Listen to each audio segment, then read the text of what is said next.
Para jamaah Majelis Kobong Google yang dirahmati Allah, pada malam hari ini kita melanjutkan kembali ta'lim kita dalam kitab Irsyadul Ibad sampai kepada bab An-Namimah.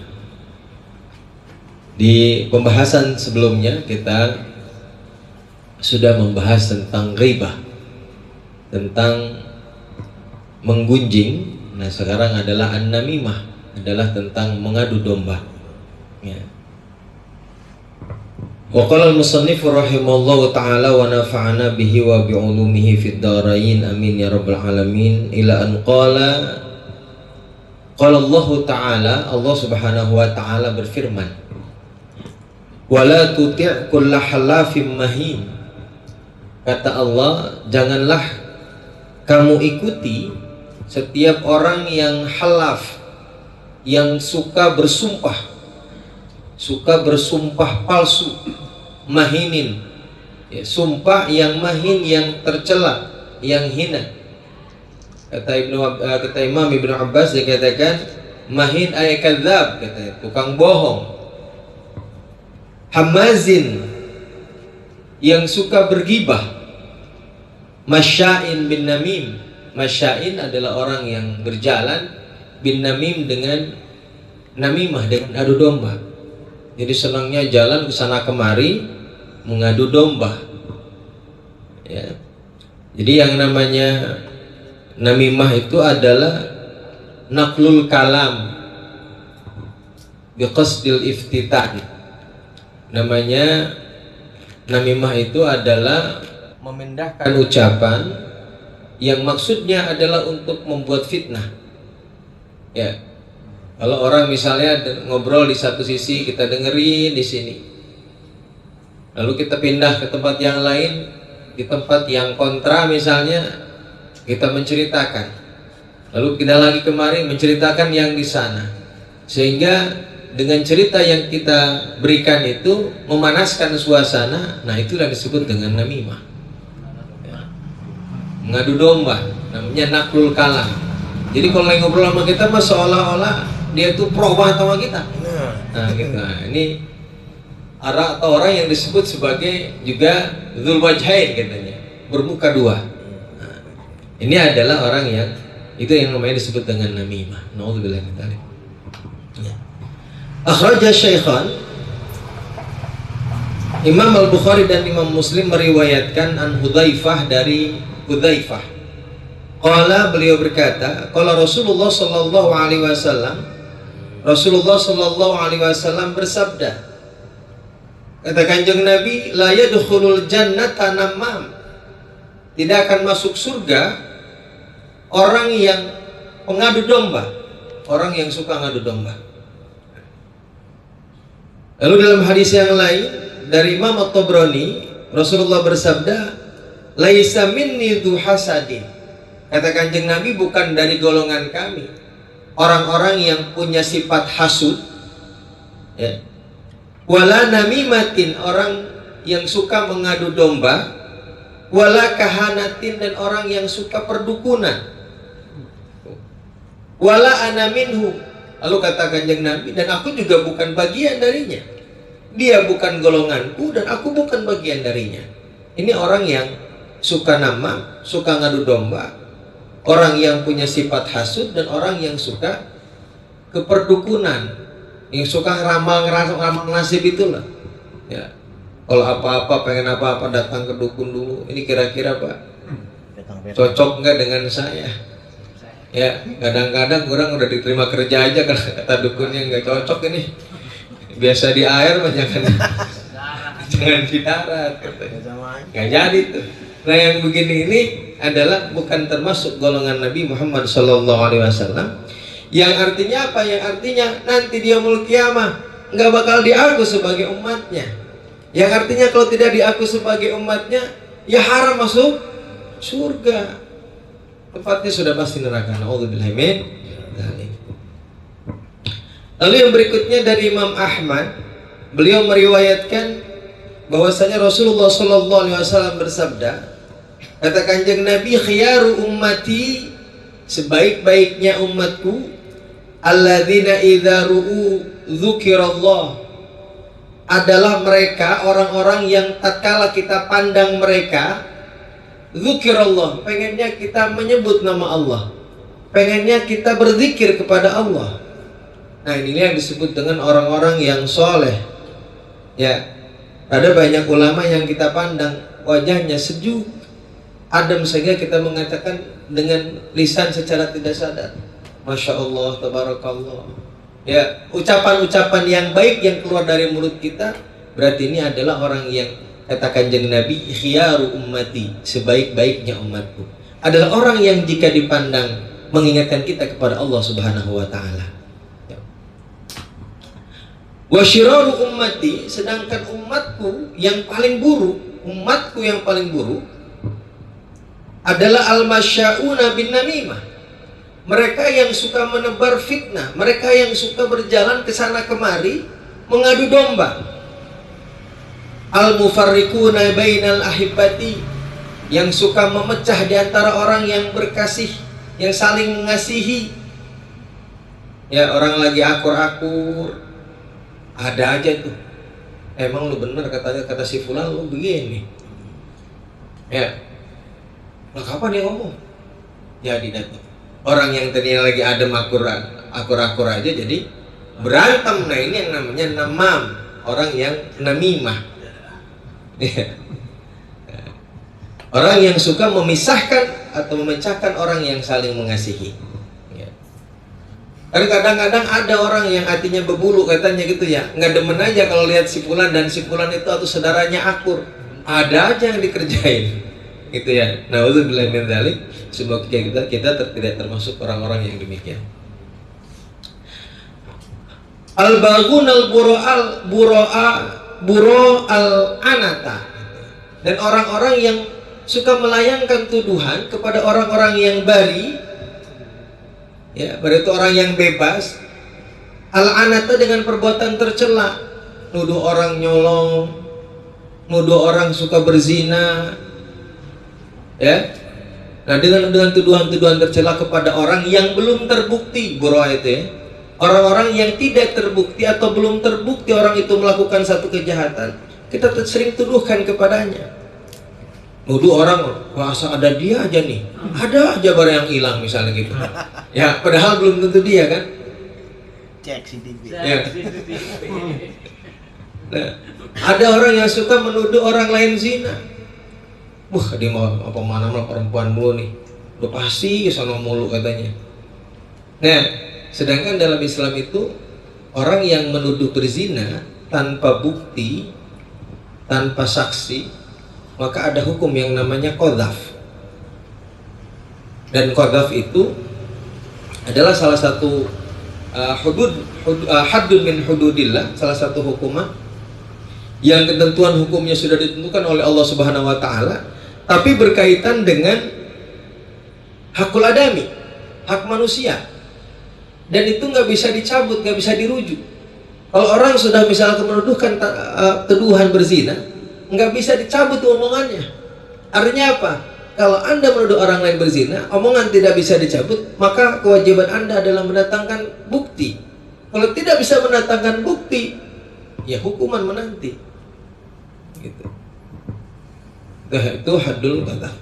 Nah, ini juga termasuk adalah syirarul ummati, katakan Nabi.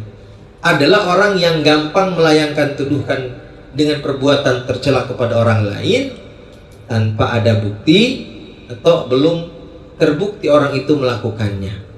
Nah, juga termasuk orang-orang yang buruk dari umatnya Rasulullah Shallallahu Alaihi Wasallam. Lalu dalam hadis yang berikutnya, Ibnu Hibban meriwayatkan fi sahihihi, dalam kitab sahihnya, kata Kanjeng Nabi, ala ukhbirukum bi afdhala min darajati siyami was salati was sadaqati.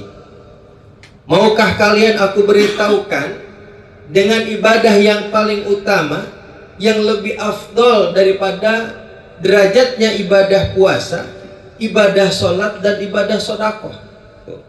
Jadi kata Kanjeng Nabi, ada amalan, ada ibadah di mana amalan ini derajatnya lebih afdol daripada puasa, sholat, dan sedekah. Lalu kata para sahabat, qalu, mereka berkata, bala, tentu ya Rasulullah kami mau. Qala, lalu kata kanjeng Nabi, islahu dzatil bayyin, adalah mendamaikan dua orang yang berseteru. Ini adalah salah satu amalan yang afdal daripada puasa, sholat, dan sedekah.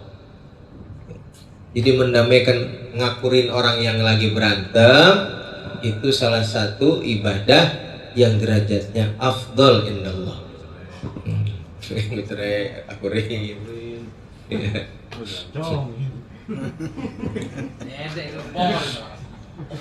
Fa inna ifsada dzatil bayyin hiyal halikah, karena sesungguhnya merusak hubungan orang yang punya permusuhan. Orangnya sudah ada permusuhan nih, lagi solek, kita makin rusak, makin adu domba.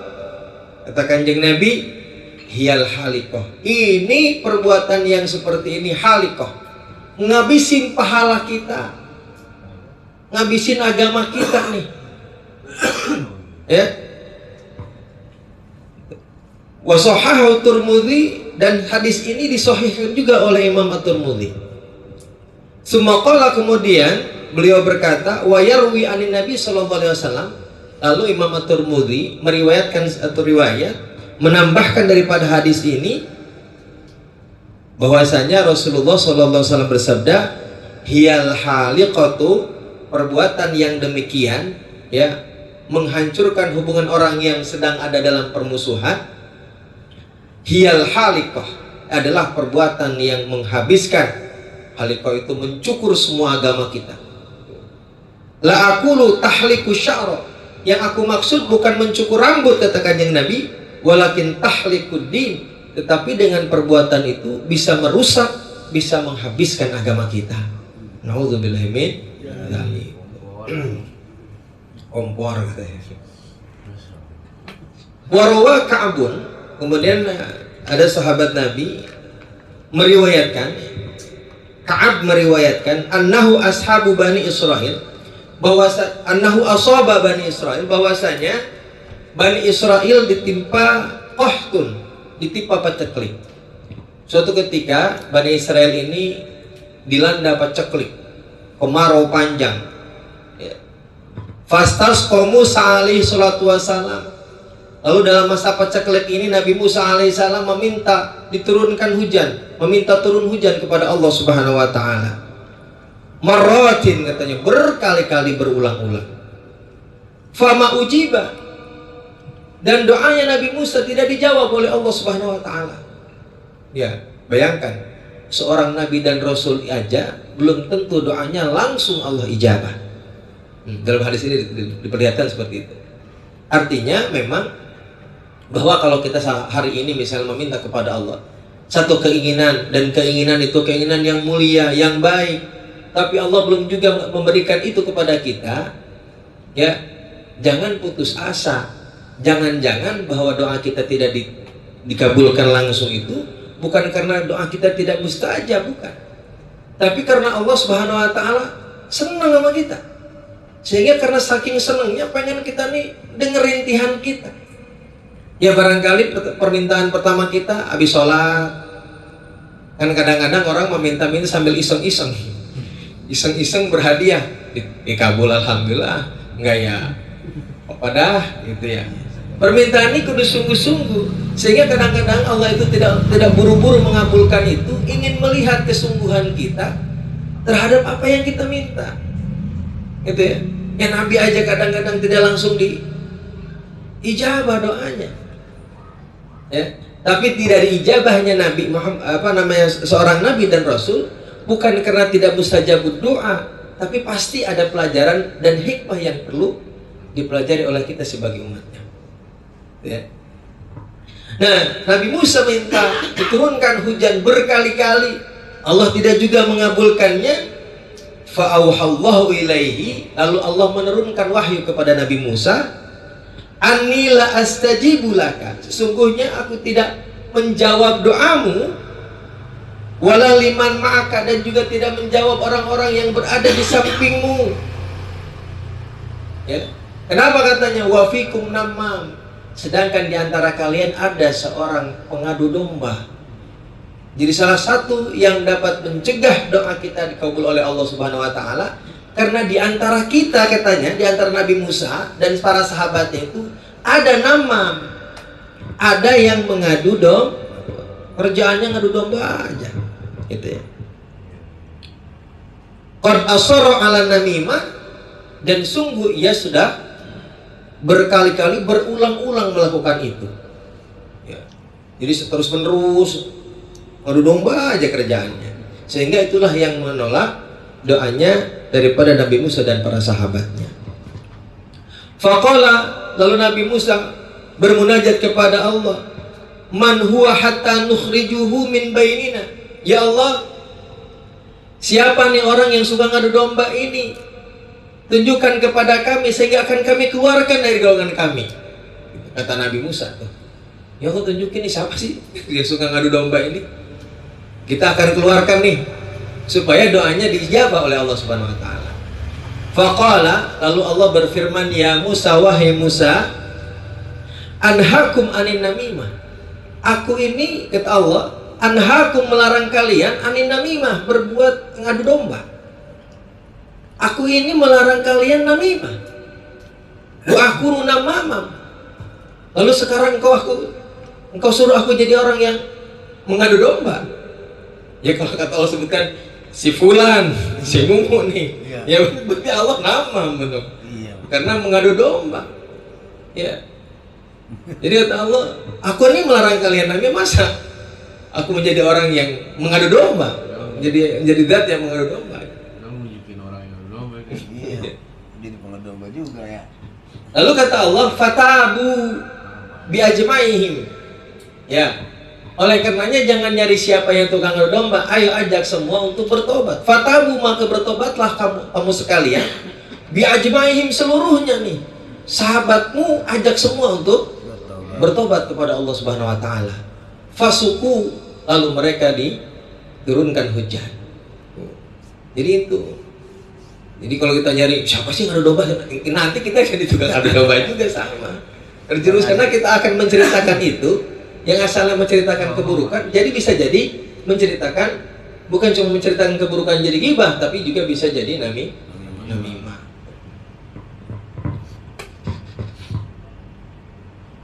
Wa qala Abdullah ibn al-Mubarak, kemudian Imam Abdullah ibn al-Mubarak berkata, inna walada zina, sesungguhnya anak zina, katanya, la yaktumul hadis, umumnya mereka tidak bisa menyembunyikan ucapan, katanya, mulutnya bocor. Kata beliau nih, ya, kata beliau tuh gitu. Jadi ini kalau yang mulutnya bocor nggak bisa nahan rahasia orang, maksudnya itu ya, tidak bisa menyembunyikan rahasia orang.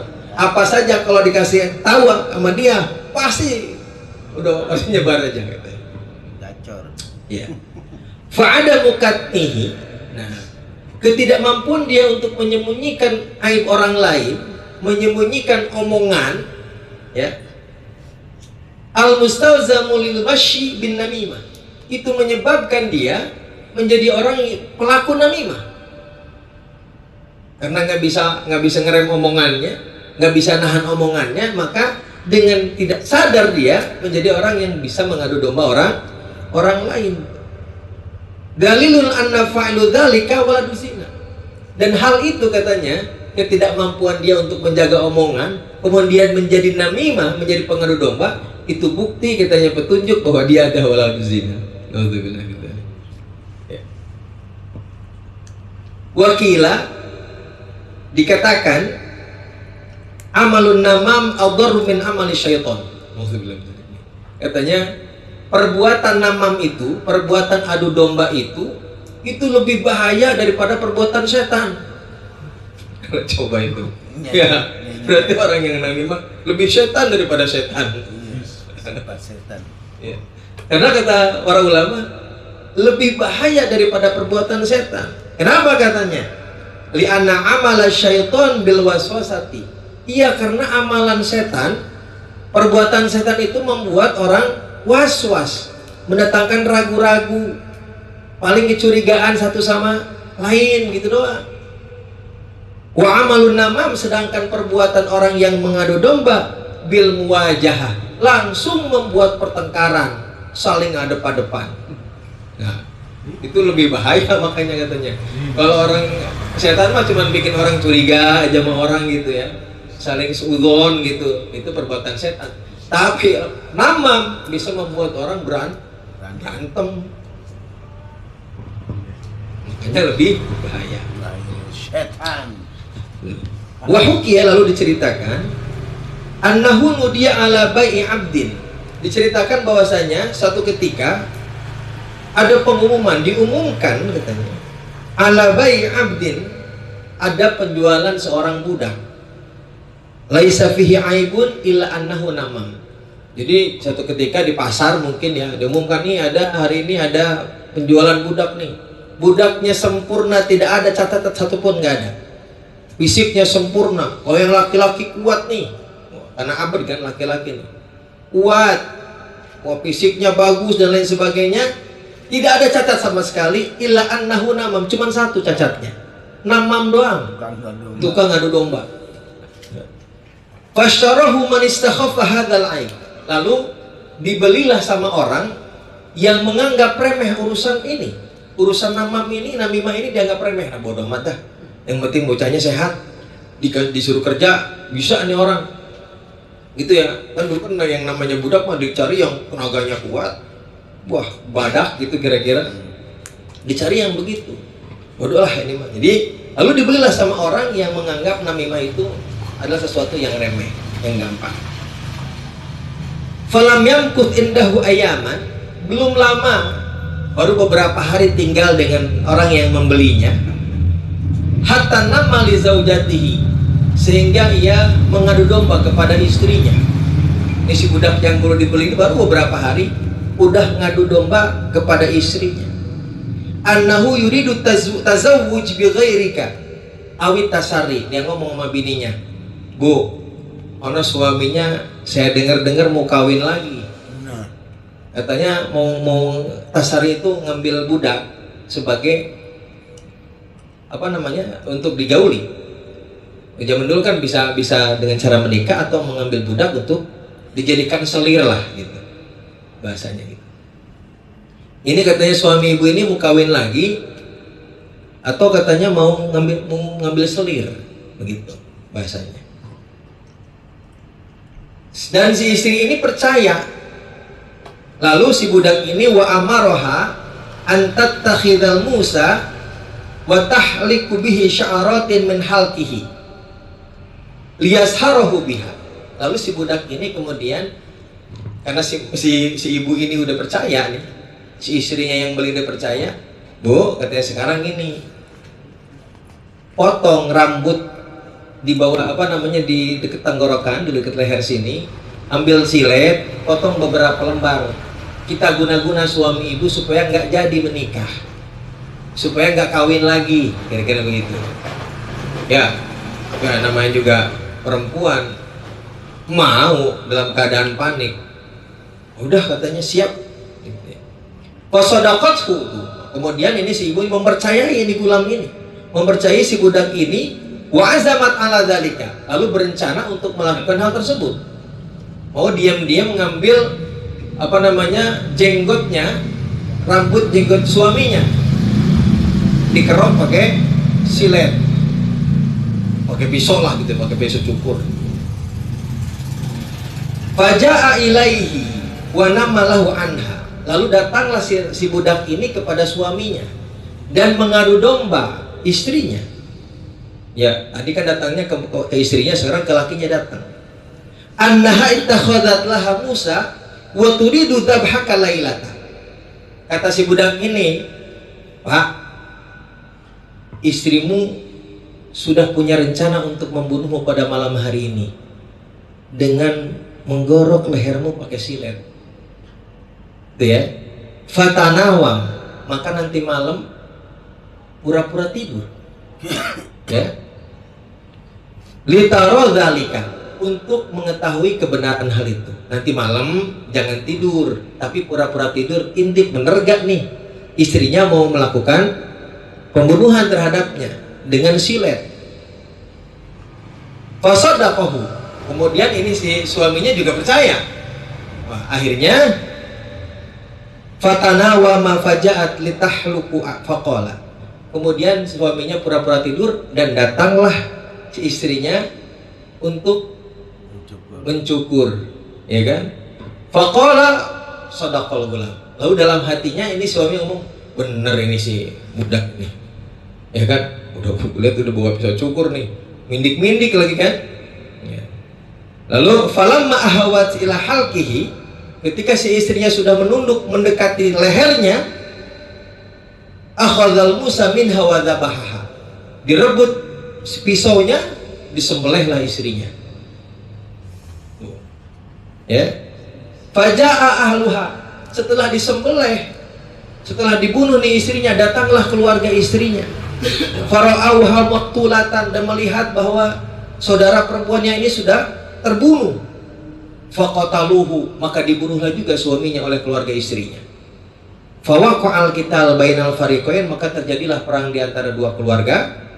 Bisyu'mi dzalikan namam, karena keburukan orang yang mengadu domba tersebut. Tuh. Jadi bukan cuma suami istri, akhirnya dua keluarga jadi perang. Karena yang satu bunuh suaminya karena melihat telah melakukan pembunuhan kepada istrinya, keluarga suaminya juga nggak terima. Perang tuh. Ini bagi orang ya, tidak boleh kita meremehkan orang yang mengadu domba, bahaya. Ya, makanya tadi orang yang mengadu domba perbuatannya lebih bahaya daripada perbuatan setan.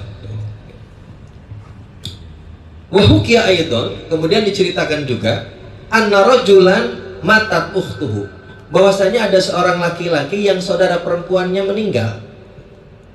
Falamma dufinat, ketika dia dikuburkan, saqata min jaybihi fi qabriha, kemudian jatuhlah dari kantongnya masuk ke dalam kuburan saudara perempuannya tersebut zahab kana mahu, uang emas yang ada pada dirinya. Jadi dia bawa duit emas gitu, bawa dinar gitu, lagi nguburin, jatuh ke dalam kuburan saudara perempuannya.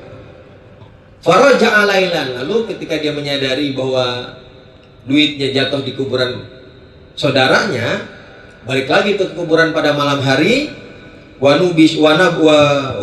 Wanabashal qabra fawajadahu mumtali'an naron, digalilah kuburannya, rencananya mengambil emas yang jatuh ke dalam kuburan saudara perempuannya.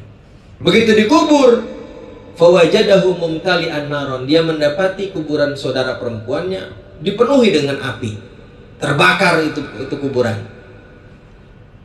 Faraja'a ila ummihi, lalu dia kembali pulang ke rumah ibunya. Faqala laha, dan bertanya kepada ibunya, akhbarini ma kanat taf'al ukhti minal munkar. Wahai ibuku, beritahukan kepadaku apa yang dulu saudara perempuanku ini lakukan, kemungkaran apa yang dilakukan dia, beritahukan kepadaku. Ini kata si laki-laki ini. Faqalat lahu, lalu si ibunya berkata kepadanya, la a'rifu, saya nggak tahu.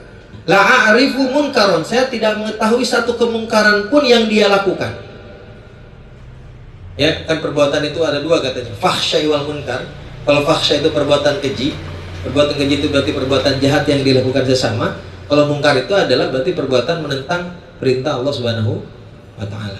Tidak ada yang saya tahu perbuatan kemungkaran yang ia lakukan. Illa annaha, hanya saja dia katanya dulu kanat takhruju lailan fatastami'u ala abwabil jiran ma yaquluna wa tanumu bihi. Cuma saja dia itu setiap malam katanya suka keluar rumah. Ini saudara perempuannya nih, keluar rumah ngapain? Lalu dia ngedengerin di setiap pintu rumah-rumah tetangganya, dengerin aja ya, gitu ya. Kalau zaman dulu kan memang kan sepi dan atap itu kan nggak ada atapnya aja, orang rumah orang Arab. Didengerin tuh nguping omongan tetangganya. Nah, dengan omongan tetangga itu watanumu bihi, dia ngadu domba sesama tetangga. Jadi pada berantem dah tuh, gara-gara dia setiap malam kerjaannya keluar rumah, katanya nguping rumah tetangganya, lalu ngadu domba. Ini perbuatan si saudara perempuannya ini. Fayaqa'u bidzalika bainahum fitnatun.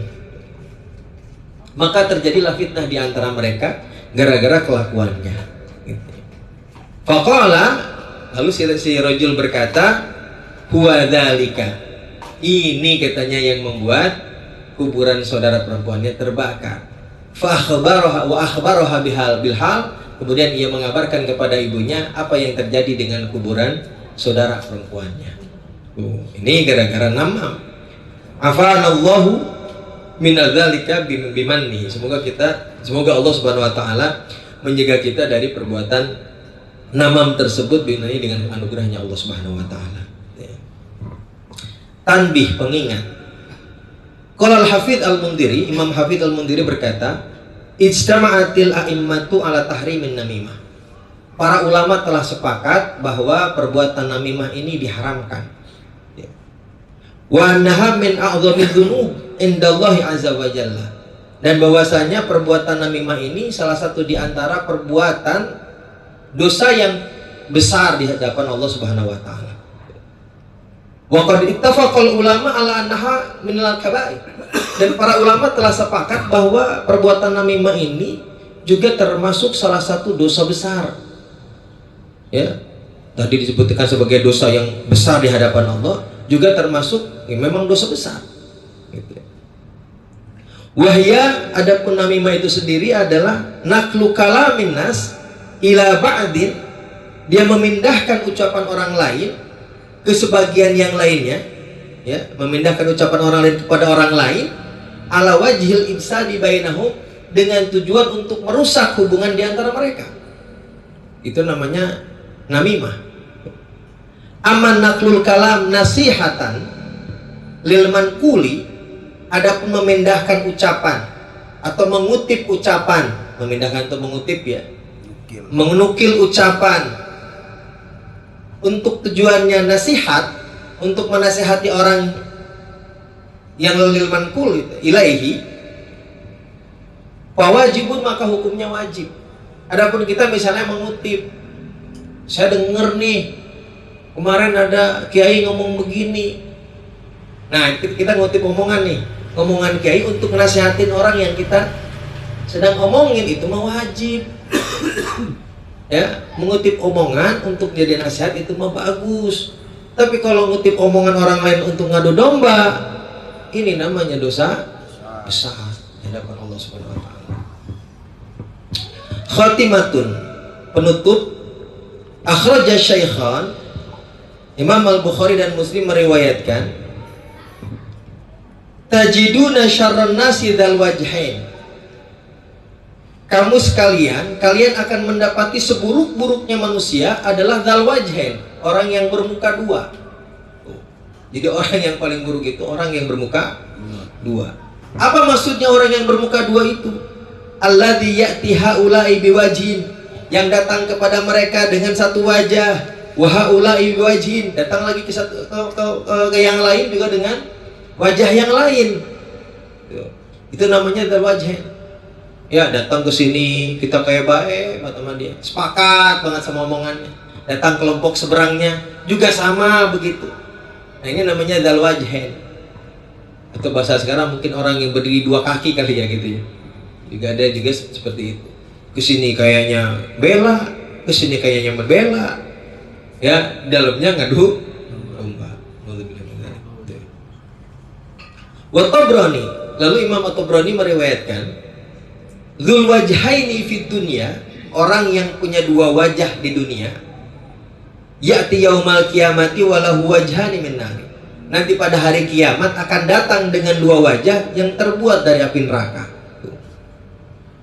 Wa huwa wal Asbahani, juga diriwayatkan dari Imam At-Tabrani dan Imam Al-Asbahani, mangkana dzalisana ini, barang siapa yang punya dua lisan, ja'alallahu lahu yaumal qiyamati lisanaini min nar, maka Allah akan menjadikan untuknya pada hari kiamat dua lisan yang terbuat dari api neraka. Intinya ini, hadis ini menunjukkan bahwa orang yang dzal wajhain, orang yang suka ngadu domba, yang lisannya bercabang dua, neraka aja tempatnya gitu. Wa qala Al-Ghazali, Imam Al-Ghazali berkata, "Dzulisana ini, adapun orang yang punya dua lisan adalah man yataraddadu bainal muta'adaini." Muta'adayaini adalah orang yang suka mondar-mandir, bolak-balik di antara dua orang yang sedang bermusuhan. Ke sini oke, ke sini oke, ngepro gitu, seolah-olah ngepro gitu. Wa yukallimu kalaman bima yuwafiquhu, kemudian berbicara kepadanya dengan sesuatu yang cocok. Ya ke sini kayak ngepro, sini kayak ngepro. Yang cocok-cocok aja. Ini namanya adalah wajah nih, muka dua. Wa qalla man yataraddadu bainal muta'adaini illa wa huwa bihadhi sifat. Dan sangat sedikit orang yang suka mondar-mandir di antara dua orang yang sedang bermusuhan kecuali dengan sifat ini. Ya. Artinya orang yang mondar-mandir di antara dua orang yang bermusuhan dengan maksud untuk ngakurin mah jarang. Tapi orang yang bermusuh-musuhan, ada orang yang mondar-mandir di antara keduanya, rata-rata orangnya yang nyari muka, kompor bisa gitu ya, atau nyari selamat kalau saya makan gitu ya. Nauzubillahi min dzalik. Hadza ainun nifaq wal iyadu bil khilaf. Wal iyadu bil khilaf. Nah, ini adalah sebenar-benarnya perbuatan munafik ya. Nifak itu perbuatan munafik. Jadi orang yang namimah adalah termasuk perbuatan orang munafik gitu. Mudah-mudahan kita sama-sama berlindung kepada Allah Subhanahu wa taala daripada akhlak yang buruk ini. Amin ya rabbal alamin. Wallahu a'lam bishawab.